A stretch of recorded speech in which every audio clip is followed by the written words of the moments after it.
Rosalinda. Pero natatakot ako, Alex, Bakit? na baka mabigulang kita. Hayaan mong tulungan kita. Simula ngayon, ilalaan mo ang oras mo sa pag-iensayo. Gusto kong masukot kung paano ka tatanggapin ng tao. Kahit mga dekalibreng bisita sila. Ay, hindi. Pero mas gusto ko pang kumanta sa harap ng mga mahihirap na tao. At hindi sa mga milyonaryo. Ganun din naman talaga ang plano ko. Pero darating din yan.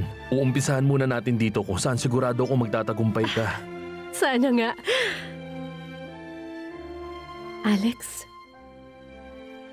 Alex, gusto kong malaman kung totoong marami kang naging babae at basta mo na lang silang iniwan.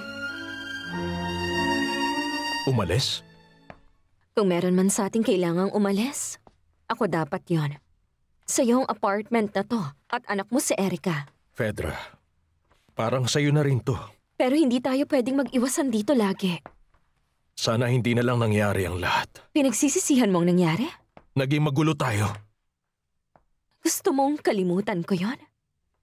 Kaya mo ba? Pwede kong subukan. Gusto ko ring maramdaman yan pero pakiramdam ko namanhid na ako. Para akong patay. Hindi ka naman patay nung isang gabi lang. Panandali ang pagnanasa yon, Fedra. Hindi sapat na dahilan yon. Kaya ko naman. Fernando Jose, hindi ka patay gaya ng sinasabi mo sa akin. Patunay na dyan noong nakaraang gabi na magkasama tayo. Buhay ka, masigla. Pinagkakait mo sa sarili mong kaligayahang nararapat sa'yo bilang parusa sa sinasabi mong kasalanan mo sa pagkamatay ni Rosalinda. Pero ang buhay ang may huling salita nagtatagumpay kahit napilit mo patong iwasan. At sa buhay mo, Fernando Jose, bahagi ako.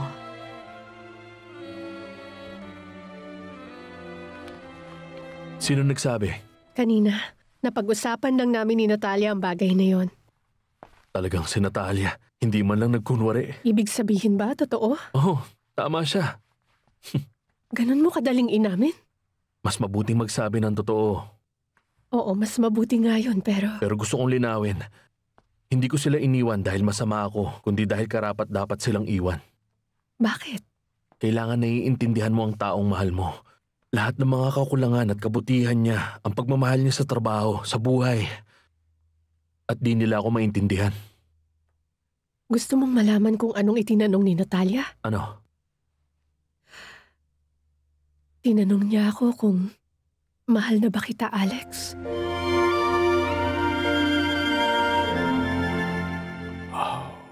Bigyan mo ako ng konting oras para pag-isipan.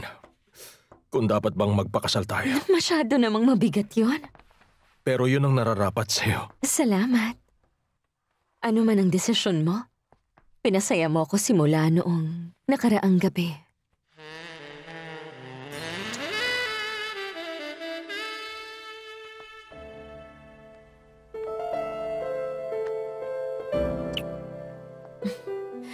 Malapit nang matapos ang birthday ko.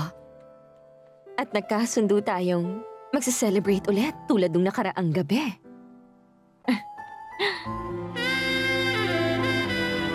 Ano naman ang sinagot mo kay Natalia? Mahal mo na nga ba ako, Paloma? Hindi ko pa alam. Hindi ko alam kung pag-ibig to. Hindi ko pa nararanasan yon. Basta ang alam ko lang, humahanga ako sa'yo. Nire-respeto. Tinitingala kita. Kung sakaling malaman ko balang araw kung ano ang pag-ibig at matuto akong magmahal, alam kong sa'yo ko mararamdaman yun, Alex. Sa'yo lang.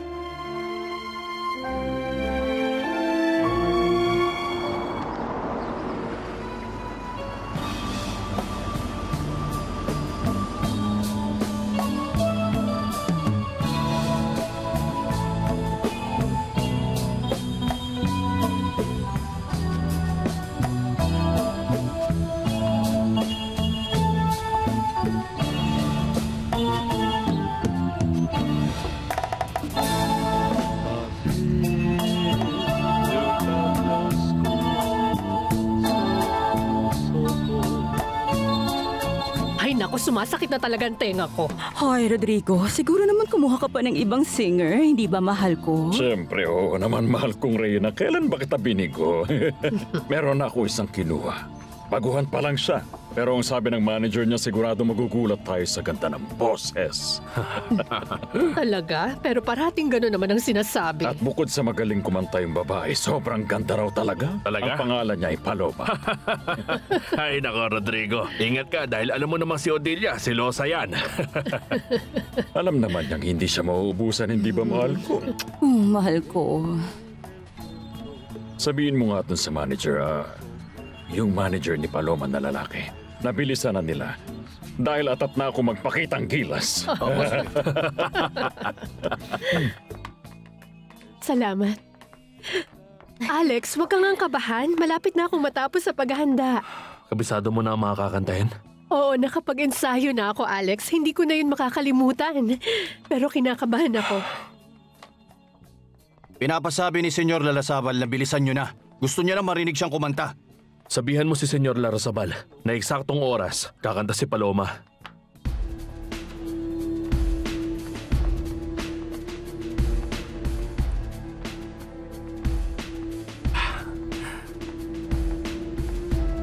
Ito ang sinturon na bagay sa pantalon. Kailangan ko rin ng kurbata, medyas, lahat ng meron kayo. Oh, ito, suit din. Bagay sa'yo yan, sir. Itong suit maganda naman tingnan. Pero ang magsusuot ang mas mahalaga. Tama ako? Isa siyang napakagandang babae, Dorantes. Gusto ko siyang pumunta rito. Pasensya na po kayo, senyor, pero hindi siya ganoong klaseng babae. Ikaw ang nagmamayari kay Paloma, kaya ka nagsisyelos. Iniligtas kita sa basurang yun. Hindi naman yun kailangan. Pero babastusin ka lang niya. Inaakala mo bang hahayaan ko siyang gawin yun sa akin? Gusto kong makausap kayo. Papakasalan ko si Fedra. Lalo na't mahal ko pa rin si Rosalinda. Parang imposibleng paniwalaan na magpapakasal ako sa iba. Si Lucy ang gagawin mong panakipbutas dahil naghiwalay kayo ni Fedra. Totoo pong mahal ko si Lucy, pero nabulag ako sa pagtingin ko kay Fedra. Gusto ko siyang pakasalan. Rosalinda